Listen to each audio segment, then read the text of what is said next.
Hello everyone. Now in this session we are going to discuss about the important question bank from chapter number 5 which is evolution.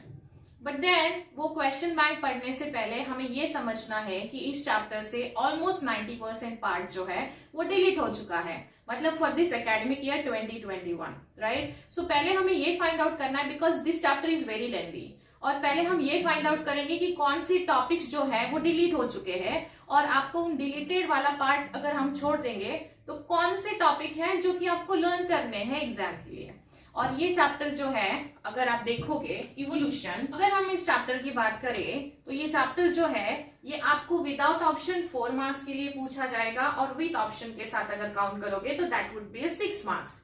But then the point is हम लोगों को इस chapter से 4 marks हमारे नहीं loose होने चाहिए। Why I am telling you this, because हमको पता है कि बहुत सारा पार्ट डिलीट हो चुका है 90%, हमको बस 2 पॉइंट्स पढ़ने हैं, और 2 पॉइंट्स पढ़ते पढ़ते उस पॉइंट्स में जो एड ऑन उन्होंने कुछ चार्ट के फॉर्म में, टैबुलर फॉर्म में इंफॉर्मेशन दी है, वो तो और भी सॉर्टेड बना रही है उस टॉपिक को। सो हम लोग उस पे ज्यादा फोकस करेंगे। ओके, सो पहले हम डिस्कस करेंगे कौन से टॉपिक्स डिलीटेड है, फिर उसके बाद साइड बाय साइड कौन से टॉपिक करने हैं चैप्टर से और कौन से नए एड ऑन पॉइंट्स है, सो दैट आप वहां से ज्यादा फोकस करोगे तो आपका देखो बोर्ड के लिए तो प्रिपेयर हो ही रहा है, लेकिन ह्यूमन इवोल्यूशन नीट के लिए भी इक्वली इंपॉर्टेंट है। तो नीट के लिए या फिर जो बच्चे सीईटी देना चाहते हैं उनके लिए भी ह्यूमन इवोल्यूशन है।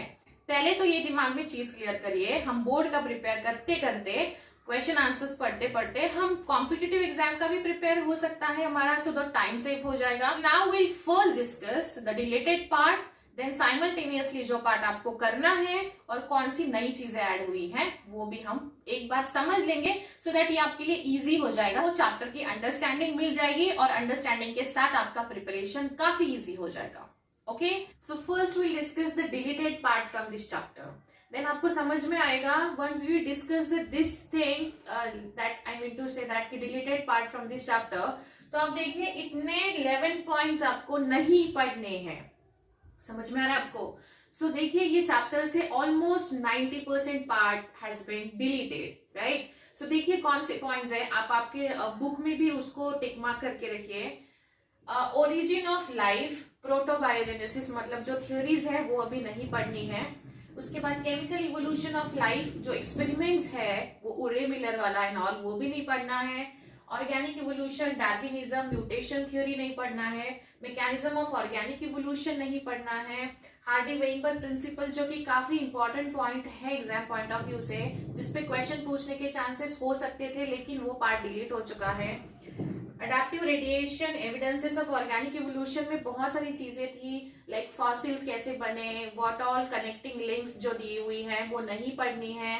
उसके बाद speciation and geological time scale. So इतना जो पार्ट है, these are the 11 points delete हो चुके हैं सिलेबस से for this year 2021 for the board examination.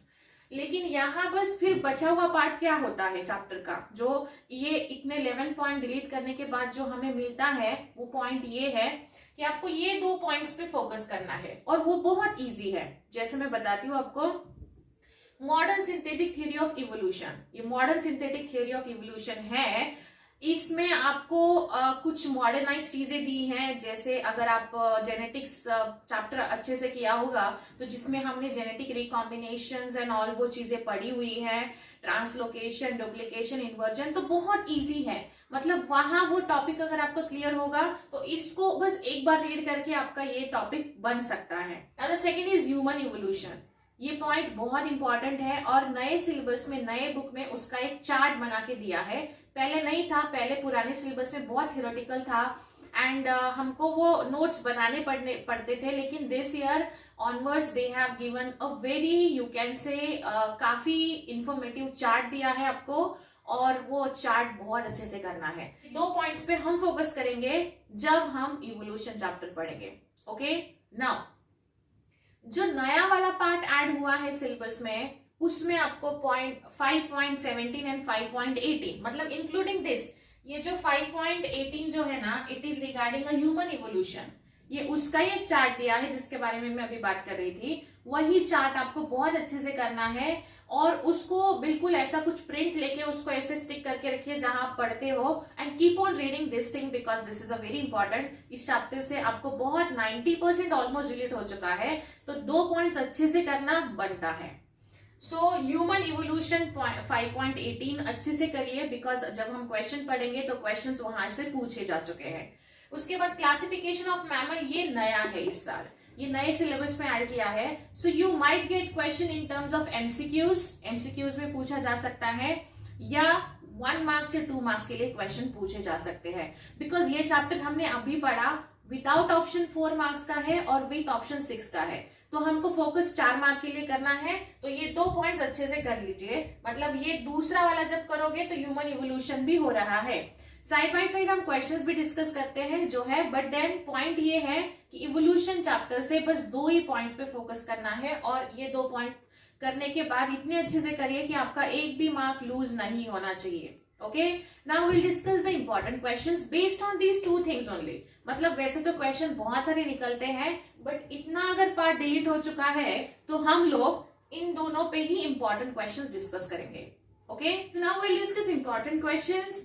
Define reproductive isolation and explain 2 types of reproductive isolation। 2019 में for 3 मार्क्स पूछा है। सो देखिए, इस चैप्टर से 3 का एक क्वेश्चन हो सकता है 3 मार्क्स का, और एक क्वेश्चन एमसीक्यू में जा सकता है, बिकॉज एमसीक्यू में इस चैप्टर से क्वेश्चंस है, लेकिन वो क्वेश्चंस जो है वो डिलीटेड पार्ट से पूछे जा चुके हैं। So this year can be from जो पॉइंट हमें करने हैं वहां से क्वेश्चन पूछे जा सकते हैं। Second is enlist any 4 sequential evolutionary names of human ancestor. वो जब चार्ट करोगे ह्यूमन इवोल्यूशन का, वो अच्छे से अगर करोगे तो ये 2 मार्क का क्वेश्चन जो है ये आप आराम से सॉल्व कर सकते हो, जो कि 16 में पूछा जा चुका है। तो दिस इज, ये जो क्वेश्चन है ये आपका वो ह्यूमन इवोल्यूशन का चार्ट करके हो सकता है। तो मैं कुछ नया या एड ऑन नहीं दे रही हूँ, बस वो classification of mammals and human evolution का चार्ट करने से भी आप क्वेश्चन सॉल्व कर सकते हो। उसके बाद देखो, where are the bones of jaws and teeth of Ramapithecus found. 2020 में 1 मार्क का क्वेश्चन पूछा जा चुका है। Now look at this question, ये कहां से आप प्रिपेयर कर सकते हो? अगेन सेम, ह्यूमन इवोल्यूशन का चार्ट आपको इस क्वेश्चन को आंसर करने के लिए हेल्प करेगा। सो अगेन चार्ट कौन सा? Human evolution. सो कुछ नया नहीं ऐड कर रही हूं मैं यहाँ, बिकॉज बहुत बार बच्चे बोलते हैं मैडम आप बहुत क्वेश्चंस देते हो। ये क्वेश्चंस जो है ना, ये आपको एक आइडिया देंगे, एक टाइम सेविंग रहेगा आपके लिए, सो दैट आप फोकस के साथ अननेसेसरी बहुत चीजें ना पढ़ते हुए जो इंपॉर्टेंट फील हो रही है वो पढ़ोगे, तो आपका पेपर बहुत अच्छे से आप क्रैक कर सकते हो। फिर 4th question would be distinguish between app and man.